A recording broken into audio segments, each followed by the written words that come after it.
कम बेश 1200 साल पहले के एक बुजुर्ग हैं सैयदना मारूफ करखी रहमतुल्लाह अलैह, कुछ लोगों के साथ दरियाए दजला के किनारे जा रहे थे कि रास्ते में एक ग्रुप डांस पार्टी और शराब नोशी वगैरह में मसरूफ़ था। ये देखकर आपके साथियों ने अर्ज़ की कि दुआ कीजिए अल्लाह इनको गर्क कर दे।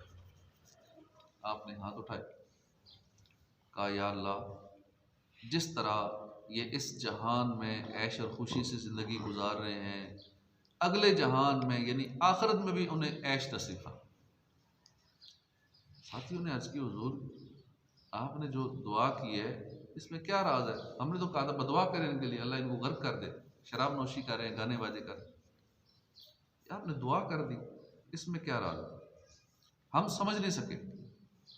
आपने फरमाया कि जिससे दुआ की है वो इस राज को जानता है। थोड़ी देर गुजरी थी कि वो नौजवान शराब और रुबाब फेंक कर आपकी खिदमत में हाजिर हो गए, आपके हाथ पैर बैत करके बुरे कामों से तायब हो गए। इसके बाद आपने अपने साथियों से मुखातब होकर फरमाया कि तुमने देखा कि गर्क हुए और तकलीफ पहुँचे बगैर ही हमें हमारी मुराद हासिल हो गई, और अपने रब्बे करीम से हाजतें मांगने का आसान ज़रिया है दुआ की कबूलियत अल्लाह ने अपने ज़िम्मा करम पर ली। चुनाचे शायद होता है उदऊनी अस्तजिब लकुम, मुझसे दुआ करो मैं कबूल करूँगा। दुआ की दो किस्में, हम उमूमी दो किस्म की दुआएं मांगते हैं।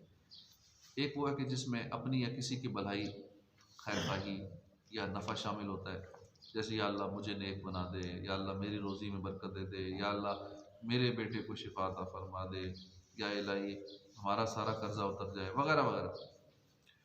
और दूसरी वो दुआ जो खुद अपने या किसी और के खिलाफ मांगी जाए।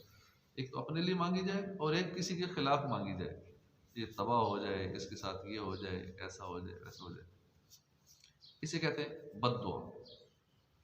जैसे अल्लाह करे इसका एक्सीडेंट हो जाए, ये 1-1 रुपए का मोहताज हो जाए, इसके घर को आग लग जाए, इसका कारोबार तबाह हो जाए, अंधा हो जाए, इसके बदन में कीड़े पड़ जाए, वगैरह वगैरह। दोनों किस्म की दुआओं का जिक्र कुरान पाक में इन अल्फाज में किया गया है कि वयदउल इंसानु बिश्शर्रि दुआहु बिलखैरि वकानल इंसानु अजूला, और आदमी बुराई की दुआ करता है जैसे भलाई मांगता है, और आदमी बड़ा जल्दबाज है। यानी अपने लिए, अपने घर वालों के लिए, अपने माल के लिए, अपनी औलाद के लिए, और गुस्से में आकर इन सब को कोसता रहता है और उनके लिए बद्दुआएं करता है। अगर अल्लाह ताला उसकी ये बद्दुआ कबूल कर ले तो वो शख्स या उसके अहल व अयाल हलाक हो जाएं, लेकिन अल्लाह ताला अपने फजल व करम से उसकी कबूल नहीं फरमाता। अल्लाह के आखिरी नबी सल्लल्लाहु अलैहि वसल्लम ने भी हमें अपने आप को दूसरों को बद्दुआ देने से रोका है। चुनांचे इरशाद फरमाया कि तुमने अपने आप को बद्दुआ, अपने आप को तुम बद्दुआ ना दो, ना अपनी औलाद को बद्दुआ दो, ना अपने अमवाल को बद्दुआ दो। कहीं ऐसा ना हो कि ये वो घड़ी हो कि जिसमें अल्लाह पाक से जिस अता का भी सवाल किया जाए वो कबूल होती है। बाज़ घड़ियाँ ऐसी होती हैं कि उसमें कबूल हो जाती है मुँह से निकली हुई बात। तो इसलिए बच्चों को भी गुस्से में आके लोग बदुआ दे देते हैं, हो सकता है वही कबूलियत की घड़ी हो, कबूल हो जाए और फिर बाद में परेशानी अपने लिए होगी। ताबी बुजुर्ग सैयदना सईद बिन जुबैर के पास एक मुर्गा था। रात के वक्त जब वो अजान देता तो आप उठकर नमाज पढ़ते थे। एक दिन उस मुर्गे ने अजान नहीं दी, आप नमाज के लिए बेदार ना हो सके। सुबह आपको इस मामले का बड़ा सदमा पहुंचा। आपने कहा कि आज मुर्ग को क्या हो गया, अल्लाह इसकी आवाज़ ख़त्म कर दे। चुनाचे उसके बाद कभी किसी ने उस मुर्ग की आवाज़ नहीं सुनी, उसकी आवाज़ वाकई ख़त्म हो गई। ठीक है, एक दिन गलती से उसने अजान नहीं दी, आगे पीछे हो गया होगा, तो बदुआ दे दी और वाकई कबूल हो गई और मुर्गे की आवाज़ ही बंद हो गई। आपकी वालिदा ने फरमाया, बेटा अब कभी किसी के लिए बदुआ मत करना है। इस्लामी तालीमात के मुताबिक मुसलमान एक जिस्म की मानद है, जिसके एक हिस्से में तकलीफ़ होती है तो दर्द पूरा बदन महसूस करता है। तो क्या वजह है कि एक मुसलमान दूसरे मुसलमान के खिलाफ दुआ करने लगता है? देखा जाए तो इसका सबब गुस्सा है। गुस्से में बंदा ऐसा करता है, जेलसी में करता है, हसद होता है जब किसी से, फिर उसके लिए बदुआ करता है। दिल में बुग़्ज़ व कीना होता है, उसके लिए बदुआ करता है। सामने वाले का जालिम और गुनाहों में मुब्तला होना ये भी हो सकता है। तो ये बुग़्ज़ व कीना, गुस्सा, नाराज़गी ये ख़त्म कर देनी चाहिए, वरना बंदा अपने आप को नुकसान पहुँचाता रहता है। किसी एक बंदे के ख़िलाफ़ भी दिल में बुग़्ज़ होगा तो अपना सुकून बर्बाद रहेगा। जब तक उसके ख़िलाफ़ बुग़्ज़ है या किसी से नाराज़गी है या किसी के ख़िलाफ़ गुस्सा है, तो तब तक अपना सुकून बर्बाद रहेगा। अब मुसलमानों के लिए बद्दुआ की चंद सूरतें, मसलन सुन्नी मुसलमान अगर किसी पर ज़ालिम नहीं तो उसके लिए बद्दुआ ना चाहिए, बल्कि दुआए हिदायत की जाए कि जो गुनाह करता है छोड़ दे, और अगर ज़ालिम है और मुसलमानों को उससे तकलीफ़ है तो उस पर बद्दुआ में हरज नहीं है।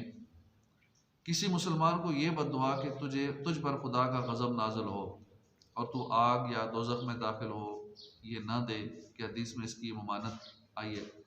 किसी ज़ालिम से उम्मीद तौबा और तर्क जुल्म की ना हो और उसका मरना तबाह होना खल्क यानी मखलूक के हक़ में मुफीद हो, तो ऐसे शख्स पर बद्दुआ दुरुस्त है।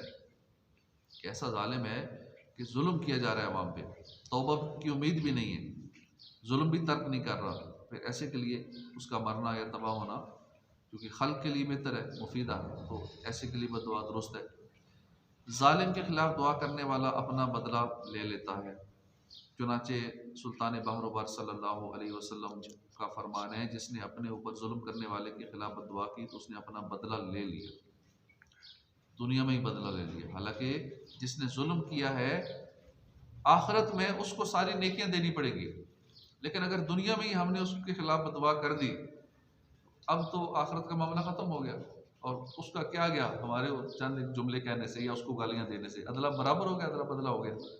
इसलिए कोई जुल्म करे कुछ करे, आखिरत के लिए बचा के रखे उसको, ताकि आखिरत में हमारे गुनाह उसके साथ उसकी नेकियां हमें मिल जाएं। उसे बद्दुआ ना दे या आगे से रिएक्शन गालियां देना या मार के हिसाब बराबर कर लिया। अगर एक थप्पड़ मारा हमने भी एक मार दी, बराबर हो गया। एक फालतू मार दिया तो ज़्यादा हो गया, या उसने हल्का मारा तो हमने ज़ोर से मार दिया तो अब हमने ज़्यादा उस पर जुल्म कर दिया, हम जालिमों में शामिल हो गए। तो ये सारी चीज़ों का ध्यान रखना होगा। दुनिया में ही अगर बदला ले लिया तो फिर आखिरत में कोई उम्मीद नहीं रखनी बदले की, ना नेकियां मिलेंगी ना अपने गुनाह उसके साथ जाएंगे, क्योंकि दुनिया में हिसाब बराबर कर लिया। क्योंकि हदीस पाक सुनी हमने कि जिसने अपने ऊपर जुल्म करने वाले के खिलाफ बद्दुआ की उसने अपना बदला ले लिया। जिसने किसी पर जुल्म किया हो तो वो उतनी ही बद्दुआ दे जितना उसने जुल्म किया है, अगर देनी भी है तो, वरना ना दे तो अच्छा है, आखिरत में मिल जाएगा। उससे आगे मत बढ़े, और अगर उसकी तरफ से मिलने वाली तकलीफ पर सब्र करे, दरगुजर से काम ले, तो ये ज़्यादा बेहतर है। चोर को बद्दुआ देने से रोका है। हज़रत सैयदना रबी बिन खुसैम नमाज पढ़ रहे थे, किसी ने उनका घोड़ा चोरी कर लिया। तकरीबन 20,000 दिरहम घोड़े की कीमत थी। आपने उसे पकड़ने के लिए ना नमाज तोड़ी ना परेशान हुए। कुछ लोग तसल्ली देने के लिए आए तो फरमाया कि मैंने उसे रस्सी खोलते देख लिया था। अर्ज़ की गई कि आपने उसे भगाया क्यों नहीं? फरमाया मैं घोड़े से ज़्यादा पसंदीदा काम यानी मैं नमाज में मसरूफ़ था। लोग चोर के लिए बदुआ करने लगे तो फरमाया उसे बदुआ ना दो और अच्छी बात करो, क्योंकि मैं अपना घोड़ा उस पर सदका कर चुका हूँ। आपने ये नहीं कहा कि चलो चोरी कर ले, मैं क़यामत वाले उसकी नेकियां ले लूंगा, ये भी नहीं कहा। अल्लाह वालों की सोच देखे कहा मैंने उसको सदका कर दिया, माफ़ कर दिया। तो अल्लाह इसके वजह से भी हमारी मग़फ़िरत फरमा देगा, हम माफ़ कर दे। जिसने जुल्म किया हम पे या करेगा, एडवांस में माफ़ कर दे सबको, कि हमारी वजह से किसी बंदे को अजाब ना हो, कोई भी आखिर में फंसे ना। इसलिए सबको माफ़ एडवांस में माफ़ कर देना चाहिए और साथ साथ वैसे भी माफ़ करते रहना चाहिए। जालिम के ख़िलाफ़ बदुआ करना चाहे तो उसके अहल खाना को उसमें शामिल ना करे, जब तक कि वो जालिम के जुल्म के ज़िम्मेदार और उसके साथ शरीक ना हो। हमें जुल्म करने और मज़लूम की बदुआ से बचना चाहिए। सरवर कायनात सल्लल्लाहु अलैहि वसल्लम ने फरमाया, मज़लूम की बदुआ से बचो, क्योंकि वो अल्लाह से अपना हक़ मांगता है और अल्लाह ताला किसी हकदार को उसके हक़ से मना नहीं करता।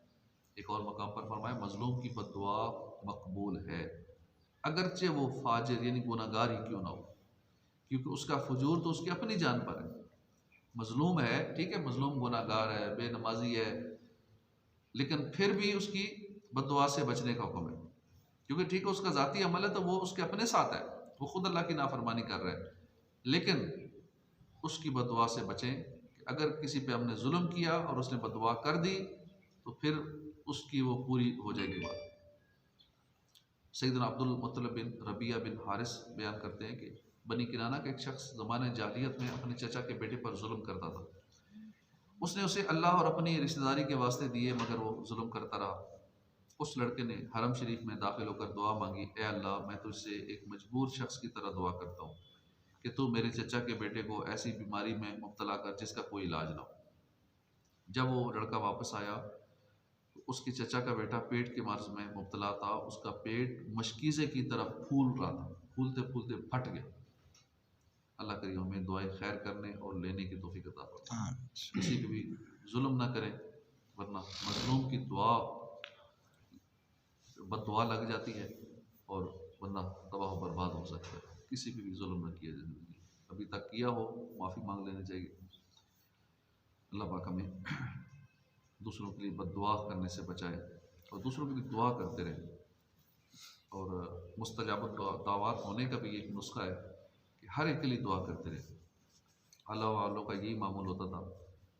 इस दौर में भी जो अल्लाह के वली हैं, अमीर अहले सुन्नत भी, उनका भी ये मामूल है कि आप फरमाते हैं कि जब मैं निकलता हूँ तो आप मेरे होंठ हिलते देख रहे होते हैं, आप समझते हैं मैं दुरूद पाक पढ़ रहा हूँ, जिक्र कर रहा हूँ, तो मैं दुआ कर रहा होता हूँ कि जो सामने आया, कैमरा मैन आया, या अल्लाह इसको ये अता फरमा दे, इसको बीमारियाँ दूर कर दे, इसको रिज़्क़ अता फरमा दे, ये दे दे, वो दे दे। जो सामने आया, कोई और खादिम आ गया, कोई और नज़र आ गया, जो जो नज़र आते रहते हैं, मैं उन सब के लिए दुआ करता रहता हूँ। मैं उस वक्त ज़िक्र दुरूद नहीं कर रहा था, दुआएं कर रहा था। इसलिए हमें भी जो नज़र आए, जो मिले, घर से निकलें, पहले से नियत कर लें, मुझे जो रास्ते में मिलेगा मैं उसके लिए दुआ करूँगा।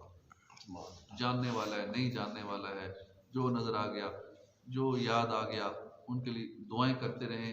ये नुस्खा है मुस्तजाब दावत होने का। वो बंदा ऐसा हो जाए कि उसकी फिर हर दुआ कबूल हो गई। और जो दूसरों के लिए दुआ करता है उसके अपने हक में पहले कबूल होती है।